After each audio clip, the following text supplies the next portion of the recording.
bagi-bagi takjil, terus kemudian kita pawai alegoris, kita pawai wisudawan juga. Ada beberapa yang sudah kita lewati bersama.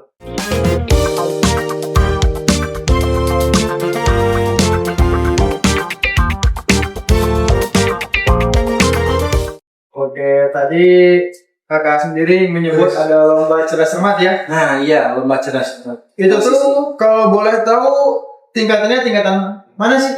LCC itu kita ngambilnya tingkatan fakultas, jadi khusus fakultas teknik. Oh, berarti untuk mahasiswa ya? Untuk mahasiswa. Dan pesertanya sendiri itu kita bebas mau dari semester 2 maupun sampai semester 8. Iya. Itu tuh kalau boleh tahu yang dilombain itu apa sih? Materi tentang apa gitu? Jadi materi yang dilombakan itu pertama ada materi 1 kalkulus. Nah iya, sebelum membahas itu nih Kak. Jadi LCC itu merupakan lomba cerdas cermat yang pertama kali kita adakan. Oh, pertama kali itu ya? Ya, pertama kali kita adakan di Fakultas Teknik. Nah, dan menjadi apa ya? Mungkin bagi mahasiswa sekitar juga ini perkara apa? Ini apa bertanya-tanya dan juga masih beradaptasi lah. Nah, dan itu tadi LCC ini atau lomba cerdas cermat merupakan program kerja pertama kali nih. Berarti ya. Dan yang dilombakannya itu pertama mata kuliah kalkulus. Kalkulus tahu kan matematika. Jika itu kan gitu kan? Yang kedua itu ada interdisipliner. Ketiga IoT. Untuk yang terakhir itu materi statistika dan juga probabilitas. Jadi ada 4 materi kita ambil di dalam 4 prodi kita lombakan. Berarti 4 mata kuliah tadi itu prodi juga ada gitu maksudnya? Ada. Dan itu merupakan mata kuliah wajib fakultas. Oh, kan ada mata kuliah universitas, mata kuliah fakultas dan juga mata kuliah prodi itu ada 3 macam lah di dalam kurikulum Universitas Majalengka. Oh, seperti itu. Berarti itu LCC itu dilaksanainnya kapan tuh? Nah, untuk lomba LCC atau lomba cerdas cermat itu kita laksanakan pada bulan Mei. Oh, berarti belum lama itu ya? Belum lama, masih anak-anak lah. Oke. Kita mungkin next pertanyaan. Oke. Nah, banyak yang bilang organisasi itu miniatur dunia kerja. Nah, menurut kakak nih, pelajaran apa sih yang paling berharga selama aktif di Ormawa? Satu itu teamwork atau itu kerja kelompok. Di situ kita bagaimana nih dengan senat mahasiswa fakultas teknik dari prodi dan masing-masing prodi ini mempunyai kultur yang berbeda-beda. Tentunya kita bisa menyelaraskan dan juga mensatukan tujuan tuh kita bagaimana nih, kita mau kemana nih. Yang kedua problem solving, terus yang ketiga adanya kebersamaan ya. Yang keempat kita bisa berinovasi.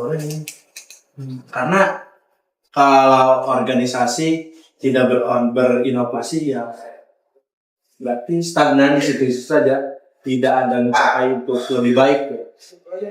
Terus sekali setuju banget sih, dan itu biasanya nggak bisa didapatnya dari ruang kelas. Bisa karena di kelas itu kita hanya akademik. Terus, dan berproses non akademiknya itu ya kita di ranah-ranah ruang organisasi, karena organisasi itu merupakan ruang untuk kita berkembang dan belajar juga. setuju banget sih, dan itu biasanya nggak bisa didapat ya dari kita pembelajaran di kelas. Nah Kak, kalau boleh tahu nih, di SMA itu ada berapa divisi sih? Dan kalau boleh juga, boleh dong spill divisi apa aja? Divisinya itu ada 4 divisi. Yang pertama ada riset atau riset teknologi. Yang kedua ada advokasi. Yang ketiga PPSDM atau pengembangan potensi sumber daya mahasiswa. Yang keempat, yang terakhir yaitu kominfo. Dalam 4 4 divisi ini terdiri dari 5 orang anggota. Dan juga ada satu lagi nih, BPH atau Badan Pengurus Harian. Itu terdiri dari ketua, saya sendiri, kemudian wakil, Kasalman, yang ketiga itu ada sekretaris umum dan juga bendahara umum. Kalau boleh disetil nih Kak, dari yang Kakak sebutin tadi divisi-divisi itu ranahnya kemana sih? Contohnya kayak PKSDM itu buat apa gitu? Oke. Nah, yang pertama dulu ya Ristek. Boleh. Nah, Ristek itu untuk ranahnya sebenarnya ranah akademik dan non akademik. Karena apa tuh? Di situ riset dan teknologi. Dan dengan proker yang dibawakannya juga ITTG, inovasi teknologi tepat guna.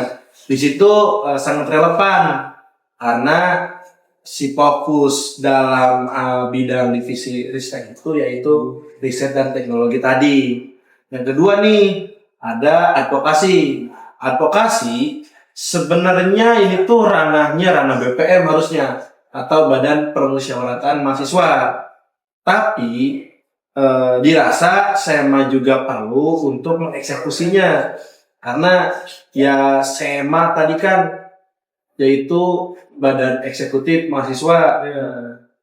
Jadi advokasi itu perlu untuk mengumpulkan aspirasi yang ada di mahasiswa, dari mulai mahasiswa yang tidak bisa Mengikuti ujian, bayar ujian, telat bayar, ataupun mahasiswa mendapati fasilitas kampus yang kurang jangkau dan juga kurang adanya diperhatikan, itu mungkin dari ranah advokasi. Kemudian nih yang ketiga ada PPSDM, pengembangan potensi sumber daya mahasiswa. Itu fokusnya pada internal maupun eksternal juga tuh. Tapi yang kita fokuskan pada kabinet sekarang atau jabatan anggota sekarang nih, yaitu untuk fokus ke kaderisasi atau pengkaderan. Karena apa sih? Karena organisasi tanpa regenerasi itu akan mati. Makanya ada regenerasi Kak.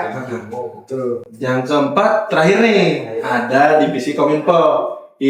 Kominfo itu fokus pada publikasi, dokumentasi dan deklarasi itu sih. Jadi Kominfo harus bisa membranding SEMA sendiri, fakultas, dan juga harus bisa jagongnya tentunya ya. Tentunya. Betul. Buat sobat teknik yang dengerin dari manapun, makasih udah stay bareng kita di podcast Pose. Jangan lupa follow Instagram SEMA_FT_Unma biar gak ketinggalan episode seru lainnya. Sampai ketemu di episode selanjutnya. Saya Fikri Pananpila selaku moderator, pamit undur diri. Wassalamualaikum warahmatullahi wabarakatuh.